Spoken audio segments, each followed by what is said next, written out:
Okay, welcome to this week's Death Digest. It's the November 28th, and I'm here with Paul. And the topic for tonight is death and dreaming. Sounds like an interesting topic, and I'm not sure what we'll discover. Well, it seems to me the most natural analog if you think that there is one, to the post-death psychological state or state is the analogy of dreaming. That death is kind of like a dream from which you never awaken, at least until rebirth. And I think that metaphor actually has a lot to recommend it in some ways. Yeah, because dreams are, somewhat of an unusual state, distinct but yet related to our waking life. And it makes me wonder, is death similar? Are there similarities between the death state and our waking life that might be analogous to, the waking and dreaming state?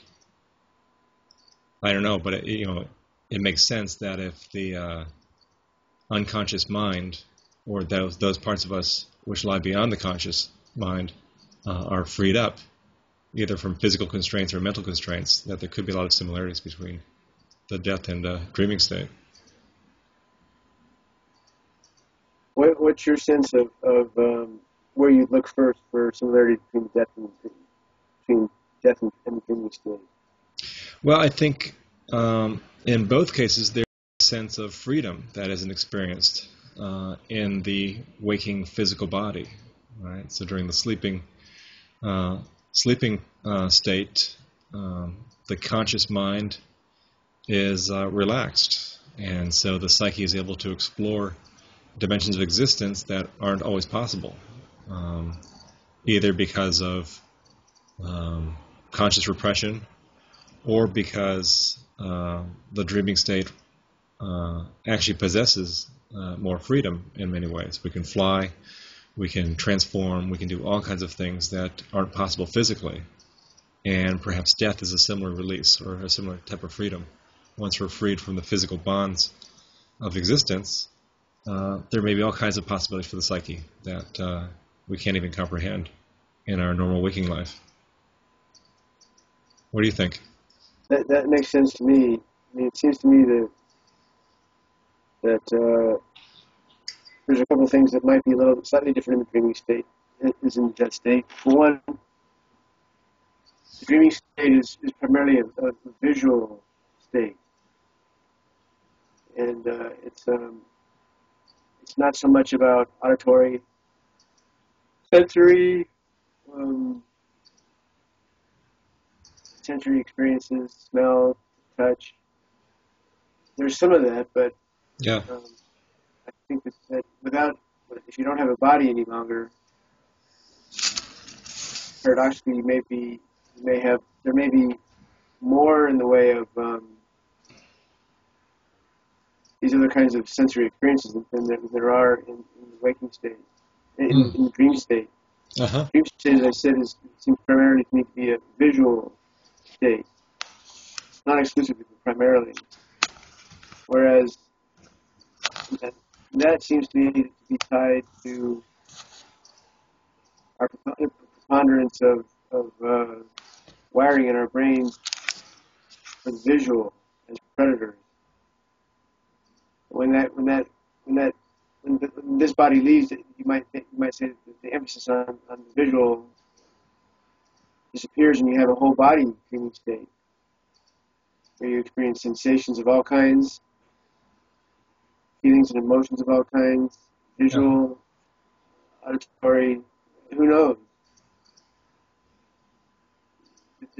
The death state might be a fuller exemplar of the state of consciousness than the dream state, but it's still clearly related somehow. Yeah. And didn't I read somewhere that Tibetan dream yogis are actually preparing for death? That people actually practice for navigating the bardos by learning to become conscious in their dreams. Yes, that's Tibetans do have training for that. They also have teachings in the training in in the dreaming state.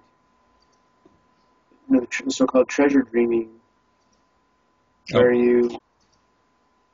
you may find a hidden teaching in the dream state and absorb the teaching in the dream state in a way that you wouldn't be able to during the regular conscious state. oh, interesting. Yeah, and all that could be preparation for learning to stay conscious in the death or the bardo state, in order to be open to teachings in that experience. Yes, I mean the more that I think consciousness actually comes in a variety of phases. Speaking most broadly, the normal, ordinary conscious waking state, sleeping state, the dreaming state, those seem to be the three main types of consciousness Right. while we're alive. And then there might be the death state might have its own consciousness related to each of the foregoing, dreaming, waking, and sleeping. The death state might have aspects of all those, and it might prefigure those in some sense, but in another sense it might be its own state, um, its own unique state. Yeah. It's actually far more intense without the body. When you were talking about the body and the body's influence on dreaming and on the death state, I wondered what you had in mind for the body's impact. What kind of impact would the body have on the dream state? And so that its absence would affect the primary state of consciousness in death. Yeah, that would be interesting. I mean, because we know that physical conditions of the body can affect the dream state. Right? If your arm falls asleep, you may have dreams about this kind of stuff, missing something, or that can be translated by the mind. So I wonder if that's an initial state after death, is maybe there is some processing in the mind of this new experience beyond the body. That could be part of the bardos, is the letting go of the body in a psychic and spiritual sense.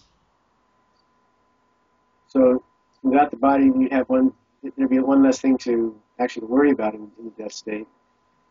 Yeah, that's true. Right? There would be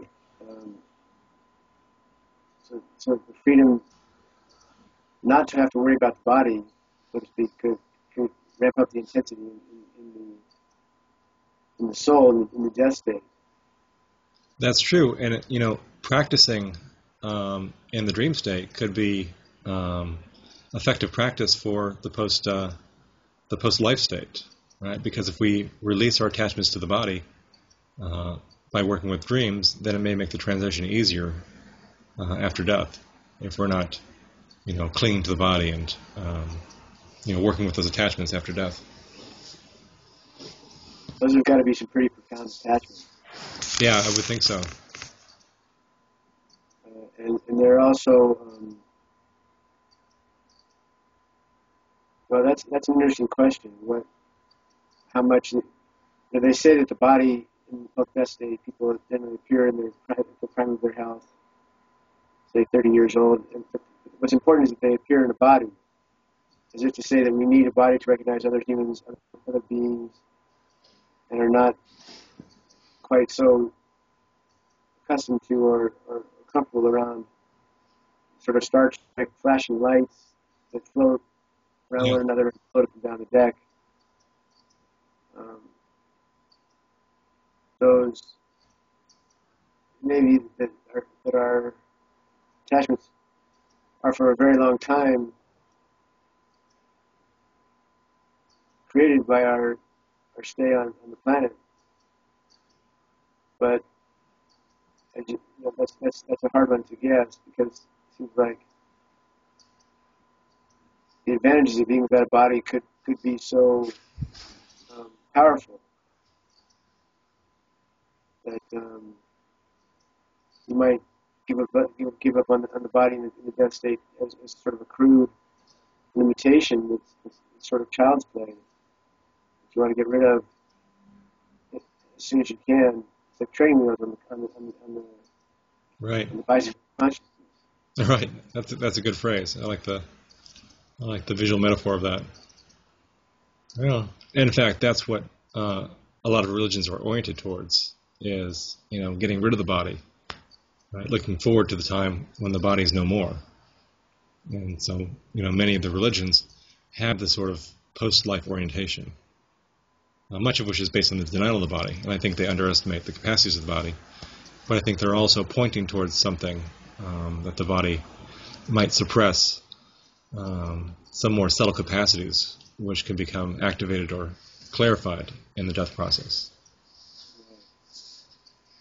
Right. And the whole identification with the human form and the human species is probably wrong-headed in some sense.